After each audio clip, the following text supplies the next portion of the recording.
Year India طیارہ حادثہ، صرف 98 سیکنڈ میں 260 افراد کی ہلاکت کا ذمہ دار کون؟ تحقیقاتی رپورٹ میں اہم انکشافات سامنے آ گئے۔ بھارت کے شہر احمد آباد میں ایئر انڈیا کے مسافر بردار طیارے کے دونوں انجنوں کو ایندھن کی سپلائی بند ہونے کے باعث یہ المناک حادثہ پیش آیا۔ بھارتی aircraft accident investigation bureau report کے مطابق ایندھن کنٹرول کرنے والے دونوں سوئچز 1 سیکنڈ کے فرق سے کٹ آف پوزیشن میں چلے گئے تھے۔ کاک پٹ ریکارڈنگ میں ایک پائلٹ کو دوسرے پائلٹ سے پوچھتے سنا گیا کہ اس نے کٹ کیوں کیا، جس پر دوسرے پائلٹ نے جواب دیا کہ اس نے ایسا نہیں کیا۔ تاہم رپورٹ میں یہ واضح نہیں کیا گیا کہ سوئچز خود بخود کٹ آف پوزیشن میں کیسے چلے گئے۔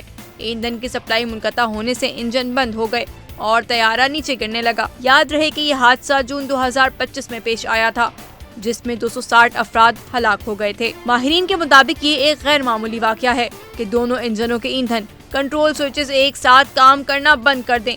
حادثے کی مکمل تفتیش کے لیے اب بین الاقوامی ماہرین کی ٹیم بھی مدعو کی جا سکتی ہے۔